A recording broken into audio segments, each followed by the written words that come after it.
Hey guys, let's talk about payments. How to pay with your fingerprints. I mean, this is a crazy one these days. There's a video out there, a lot of videos out there in America, I think mostly in China, a few in Japan, where people are paying with their palms, the fingerprints. It's almost crazy to think about. I mean, it was crazy a few months ago when we launched our rings, where people can pay with a ring, wedding ring. Imagine paying with your wedding ring. That's crazy. Actually, it was more crazy when people had to pay with a card. They were like, whoa.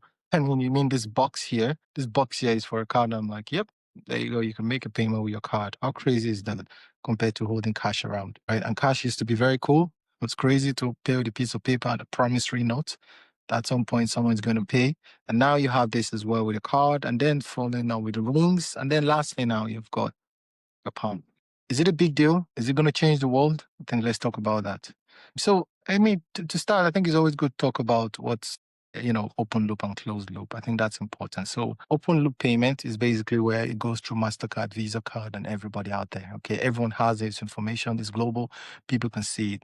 The closed loop is something like your canteen in school. If you go your canteen in school, you top up your, I don't know, your staff badge. Okay. When you top that up, what happens? It just goes in and you can pay your food there. It gets deducted from your account.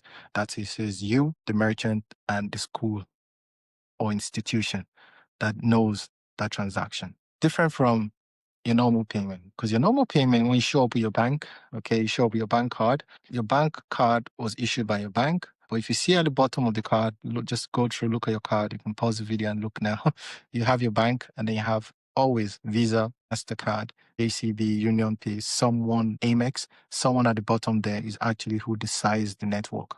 They're stronger than your bank. In this case, your bank issues you the card, you go ahead and then you make a payment, and it goes through the network at the bottom of your card. So that's important to note, right? Again, it might be boring to think about, but that's important because what that does then is that shows that the flow of information that goes through. So in truth, those guys, MasterCard, are actually not holding all the information about you. They don't know everything about you. They don't know your bank account details. They don't know your date of birth. They don't know any of that. All they know is a token has gone through. That token is called tokenization. So the tokenization, all right, is what passes through from network to network. That's key to understand. Because when you pay with your fingerprint, is it your finger that's going through? No. Is it your fingerprint? No. It could be tokenization. That's your answer. Same thing as with Apple Pay. That's why Apple Pay was able to fly through. So Apple Pay, Google Pay, those guys are not banks, but you can make a payment with your phone and it goes through and you're like, oh, think about it. How does that work? So what that does is simple. It's also the same thing. It's a tokenization. So what happens then is when you have your phone and then you go ahead and you make a payment with your phone, what the first thing you do before you can make payment with your phone is to add the card. Okay, that's what you do. When you add your card details on the phone, it connects to your bank so that your bank is also able to know, listen, this guy has enough money. But how does that work? They send each other. So the iPhone or Android, so the only two people that can do it right now, iPhone or Android, go ahead and say, hey, each person is going to have a token. So even though you're looking at your card on your phone, it's not really a card. It's actually just an image of your card.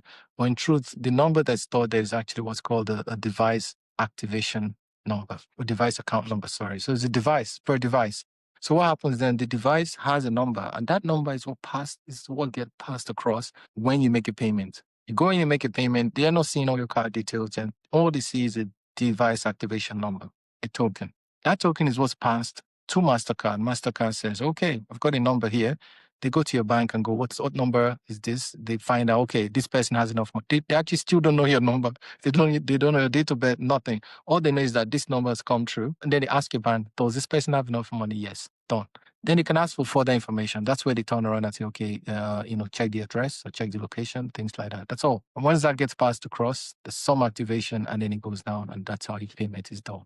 I say that because that's the same thing with the fingerprints today. So when you do a fingerprint today at the airport, again, depends on what country and how you fly it. Okay. But if there are some countries in the US, I think I only know about the US and maybe, I see Maldives was the same. If you can think of any country that does the fingerprinting for all tourists, let me know. But it's most countries. So what happens then? You go in and as soon as you put your fingerprint, what happens? That fingerprint is stored as a token, not as a full fingerprint. So if someone steals the fingerprint, it's almost useless. The same thing as if someone steals or hacks into MasterCard. There's nothing. All they see is just numbers.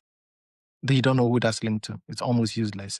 If Apple Pay, someone breaks into Apple Pay while you're paying and tries to spoof that information, tries to steal that information, all they see is a number. Makes no difference. So that's the same with fingerprints is coming in future. The same thing in China, same thing where everywhere you see this now. When you go to the POS machine and you put in your thumbprint, all it does is it takes the numbers that's been provided, picks that up, and then sends it as a number to your bank to say, hey, here's the number of someone I've gotten. Does this person have enough money? If so, yes, it's activated. That's it. It's not anything special than it is already. It's just it's another way of payment. Um and then I'm sure people are gonna ask me which is better. I'll tell you what, so I liked the cards, okay, but again we know the issue with cards, but the point is with a card, you can dissociate from it. If for some reason you don't want a card or you don't want to use the normal anyway, you could throw it away. Throw away a card. Done. Same thing with our rings. So our rings are for payments. If for some reason you don't want it, you can just take it out and throw it away. In fact, our rings you can switch and match. So this ring is the same as this ring, which is gold, and it's a payment ring as well. If you don't want it, maybe if you're going for basketball, you can wear this. Or if you're going for a wedding or for one event, you can wear this. Okay. So you can mix and match. The issue I have with fingerprints is that you can't dissociate from it. So you could throw away a ring if you don't want to. Okay, that's it done. You can't throw away your fingerprints if it's associated with you. And that's the downside I have. I have a video here about, digital thieves and criminals and how they steal your information.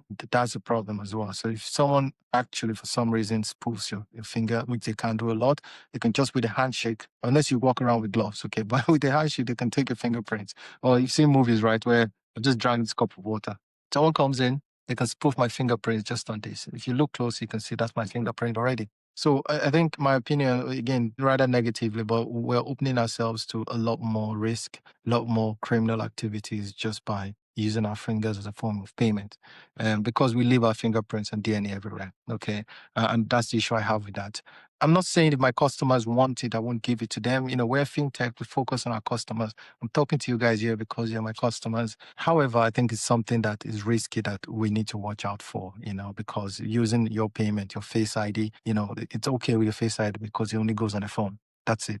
But if you start using your Face ID for POS payments, if you start using your machines as well for POS payments, that's a problem. And that's the issue I think a lot of people have mentioned in China where the monitoring uses a lot of facial recognition that it's easy to spoof and it's easy to manipulate it. Okay. I repeat the same thing as well with this glass. Just left my fingerprints here. Someone could grab this. And if fingerprints was all that you needed to make payments, all they have to do is take this cup and they can go in and make payments. So if fingerprints are there, you can easily spoof it. So that's the concern I have with that.